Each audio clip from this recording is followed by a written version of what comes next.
ଜୋରସେ ଖରା କରିଛି ଆଉ ମା ବାପା ଏପଟେ ଗୁପଚୁପ ଛାଙ୍କି ତ ନାଗି ଯାଇଛନ୍ତି। ମା ଆଜ୍ଞା କଣ ଆଜି ଏତେ ବଡ ଖରାଟାରେ ବି ଆଉ ଉପାସଟାରେ ବି ଛାଙ୍କିତେ ନାଗି ଯାଇଛ? ଉପାସ କଲେ ମା କାମ ହବନି କିଲୋ? ହଁ ନା ଉପାସ କଲେ ବି କାମ କରିବା ପାଇଁ ପଡିବ। ବାପା ପରା ବଡ ବ୍ୟବସାୟ କରିଛନ୍ତି, ସେଥିପାଇଁ ପରା ତା ବାପା ଏପଟେ ପୁରା ରେଡି ହେଇକି ପୁରା ଗୁପଚୁପ ଛାଙ୍କିତେ ନାଗି ଡେରି ଯାଇଛନ୍ତି। ହେଲା ବୋଲିକି ନିଜେ ଆସି ଛାକିଲେନି, କହିଲେ ଶାଶୁମା ଡେରି ହଉଛି, ମୁଁ ତମ ସାଥି ଆଉ ଟିକେ ସାହାଯ୍ୟ କରେ। ତ ଆଜି ତ ଗୁପଚୁପଟା ବହୁତ ଆଉ ସୁନ୍ଦର ଜଣକ ହେଇଛି। କାମ 2 ଜଣ କଲେ ଜଲ୍ଦି ହେଇଯିବ। ଆଉ ସେଥିପାଇଁ ତ ଆଜି ଗୁପଚୁପଟା ବହୁତ ସୁନ୍ଦର ହେଇଛି, ପୁରା ସୁନେଲି ସୁନେଲି।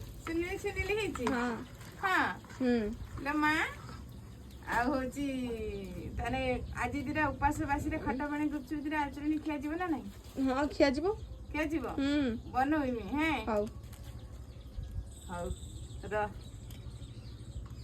ତ ହଉଛି କଣ ରୋଷେଇ କରିବି କହୁନ, ତମେ ଆଜି ଖାଇବ କେମିତି? ଆଜି ନା ହଁ ମୋ ପାଇଁ ଆଜି ଶାଗ ପଖାଳ ହଉଛି କଲେ ହୁଁ ବଢିଆ ଲାଗିବ। ଶାଗ ସହିତ ପଖାଳ ବୁଝିଲ, ଉପାସ ହୁଁ ବାସିରେ ଶାଗ ସହିତ ପଖାଳ ପୁରା ଟେଷ୍ଟି ଲାଗିବ ବୁଝିଲ। ହଉ।